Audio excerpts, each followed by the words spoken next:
So I had a light bulb moment because I was trying to think about like where are the opportunities going to be in real estate, and like who's going to get who in the real estate industry when this honeymoon phase is over, like who's going to get crushed and who's going to succeed, and then what do you need to be paying attention to in order to succeed. So I'm gonna share a couple things with you guys. So first off, the thing that I know is that the Federal Reserve, the government, right, is going to continue to manipulate the hell out of the market. They'll inject more money. They'll do whatever they have to do to like manipulate the market, right? And so I don't think the world's going to end or anything like that, but it's like things are probably going to get really bad towards the end of this year when this honeymoon period ends. And I do believe they're going to try to ease the pain through the Federal Reserve, injecting more money and coming up with more policies and things of that nature to help us all. But what ultimately, like, I want to come back to something really quickly. I mentioned just a few moments ago about how like technology, I don't know if you guys have noticed this, but like technology companies are like blowing and going, right? Like Amazon is just like off the charts. Google, Apple, like these companies are exploding. And so it got me thinking like, based off, some of the recent events, some of the recent events that have happened because of COVID is that, companies that were kind of doing bad before COVID, like they were pushed over the edge, right? Like, Neiman Marcus, you hear about them like filing bankruptcy and like they're getting debt to pay debt. I mean, that just blows my mind how someone can get debt to pay debt. Anyways, but there's been all these businesses that were struggling pre-COVID and now they're being like pushed off the edge, right? And so I started thinking about the real estate market. And I'm like, okay, so like all these old business models are like now being accelerated in terms of them like getting like crushed and like officially like filing bankruptcy and shutting down. So I was like, okay, so like in the real estate market, like what sectors of the residential real estate brokerage industry are going to get crushed, and like who's going to excel and have success once we get out of this honeymoon period and the real market starts to reveal itself, not what you see on Wall Street, but like the real market of like people actually not having jobs and all these things, like, and can't qualify for mortgages and don't have enough equity in their house, etc. Like what parts from a business model perspective, like what parts of the residential brokerage industry are going to do well. And so knowing that the old business models are dying and that's being accelerated, and that the new business models, the people that are getting really efficient, really focused on their customer avatar, and really like, kind of the tech forward solution of the future is ultimately who's going to survive and thrive. And so my bold prediction is, and most of you have probably heard this and about this, but for probably the past like decade, people in the real estate industry have talked about the average agent that sells 4, 5, 6, 7, 8, 9, 10 houses a year, and how frustrating it is having them in the industry because they all make us look bad. And, they don't have the same level of market expertise. So my bold prediction is that when we go into 2021, there is going to be a huge chunk of the real estate sector that gets wiped out. And let me explain. So how many people are located in a market with an iBuyer? Do we have anybody located in a market with an iBuyer, or perhaps like Redfin? Is anybody located in any of these types of markets? So something that's going on across the United States, like in the top 50 markets, like the top 50 markets from a population perspective, in the top 50 markets across the United States, businesses are getting a lot more dialed in with their ideal avatar. So what I mean by that, for example, is Zillow Offers. Okay, so like, I don't know if you guys know this, my group in Austin represents Zillow Offers. So we help them, buy and sell, anywhere from 40 to 60 houses a month. It depends, like the number fluctuates. Sometimes lower, sometimes higher, whatever, it's irrelevant. But I think most of you guys know Zillow's like buying houses everywhere. They're not the only one. There's Opendoor. There's all these companies doing this. And so something about these business models, like the iBuyers, for example, is like they have a very defined buy box, right? It's like they have a very defined buy box. So when an iBuyer goes into a market, they have a very defined buy box, and like they only focus on that, right? And so something that's been going on for the last like 100 years in the real estate industry is you get a real estate agent that like covers this massive gamut in terms of like, from a transactional perspective. Like they may go help someone sell a mobile home, and then they'll go help someone sell like a $3 to $4 million house.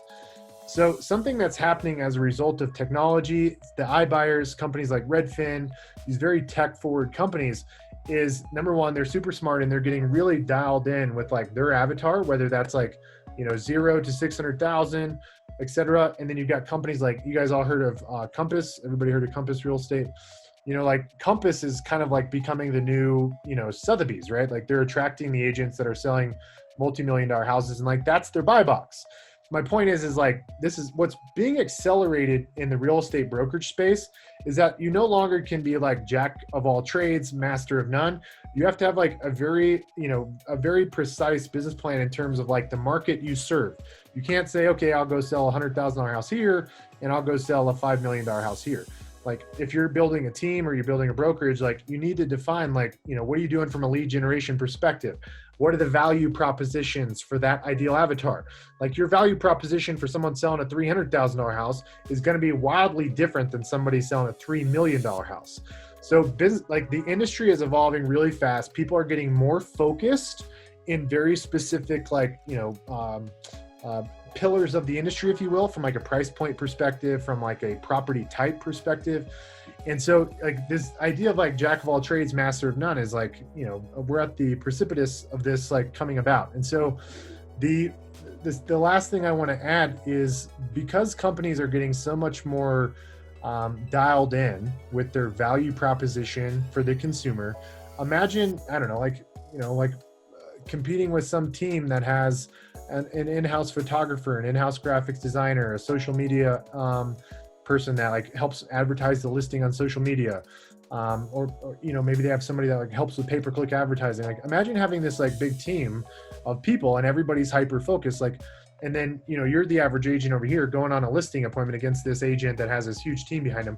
Like which one is the consumer going to pick, right? Like who's got the best value proposition to get the seller the best outcome? Like that team that's bigger, they have more money to invest in marketing, they have better software, they have a lot more access to things to give them a competitive advantage. So the point I want to get at is ultimately like in some markets doing like 20 transactions is like amazing and you're super rich. But in some markets, doing 5 to 20 transactions is not a lot of money. So anyways, point is, this like mid segment of real estate agent is literally on the cusp of getting wiped out by these very technology forward thinking brokerages and teams that have economies of scale. They have the money to invest. And so what's really fascinating is going to blow y'all's mind after everything I've shown with you is that I believe that the real estate industry is going to go through some really challenging times after this honeymoon stage. But I do also believe that the real estate industry could potentially, for the tech forward brokerages out there and the people that are building teams and like getting the economies of scale and stuff, like I believe this could become a sector of the industry that helps take the US out of this recession or depression. That's quite polarizing based off everything I just said about how bad everything is, right? So what's kind of going on across the entire United States, which most people know, is supply is really, really low. There's 4.1 million houses that are in forbearance. And so like it actually may be to the benefit of buyers, right? And maybe to the benefit of buyers that more inventory hits the market. And so because we have limited supply, there's a limited number of transactions and a limited amount of economic impact on the economy. Has anybody been on my webinar where I talk about how with every single real estate transaction, there's $86,000 on average injected into the US economy? The National Association of Realtors said that every time a real estate transaction happens, there's on average, and this fluctuates depending on where you are, but on average, $86,000 gets injected into the US economy through the sale of a home. Think about the real estate agent fees, the mortgage fees, the mover, a lot of people go and buy a car for whatever reason after they go buy a house. I know you guys have all seen that, right? It's like keeping up with the Joneses. Everybody goes and gets them a new car. So $86,000, that's a massive economic impact. So something going on in the real estate market right now is we have really limited supply. right? There's very limited supply. And so the total number of transactions happening right now is really low. And so imagine, right? We have 4.1 million transactions pop up above what we normally get, right? Because we have 4.1 million houses in forbearance. Imagine all those additional transactions hitting the market across the US, and then multiply that by $86,000. That is an insane amount of money. That's an insane amount of money. So like literally, we're in a really amazing place in the real estate industry because number one, buyers could actually really use the help of like the increase in supply, and the US economy is going to benefit massively if we see a big surge in transactions. Are you guys following me? You guys follow me? So this is how like literally the single family real estate industry, the single family residential housing market could literally be the one sector, in addition to technology, that literally takes the US economy out of this depression and recession. Like this could literally be like one of the sectors among technology that like pulls us out. 10 years ago, the real estate market took us into the Great Recession, and this time around, the residential single-family home market literally could help pull us out of the recession and the depression that we might be facing with unemployment. The way, as everybody knows, the way of life for every single person across the United States is changing. There are these crazy life-changing events going on, and people, aren't working from the office anymore. They're relocating. They want more space. And so, like, literally the number of transactions that we could see could increase substantially in 2021. We could see a substantial number of transactions. Now, I think we may feel some pain before that happens. There's going to be some pain that's going to happen before we get there. Especially it's kind of predicated on what the government does. There's all these crazy ideas of a debt jubilee. If anybody has never heard of a debt jubilee, I'd highly encourage you to research this. This has happened twice before in the history of the United States, a debt jubilee. Once was when the U.S. took the dollar off the gold reserve, and like billions and trillions of dollars were lost. Investors took the hit. And then it also happened during the Great Depression. So like, who knows what is going to happen? But the one thing I know for certain is that the way people live is changing, and there's massive life-changing events happening. And that is what causes people to move and increases real estate transactions. And literally it's pretty amazing. If you think about the workforce of real estate agents, right? There's NAR says there's 1.4 million agents.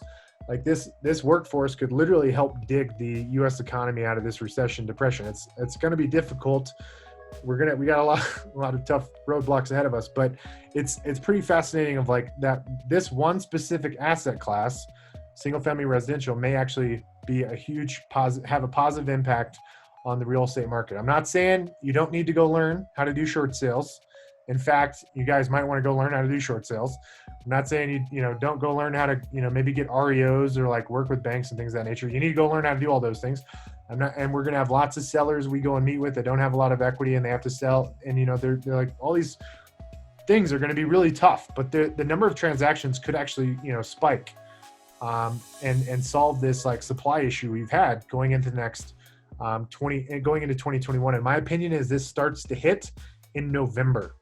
November is kind of like the D-Day I've been hearing from all of these real estate investment trust funds in terms of like, when people will be in a situation where they're going to be forced to sell the house because they realize they can't get caught up on the mortgage payments.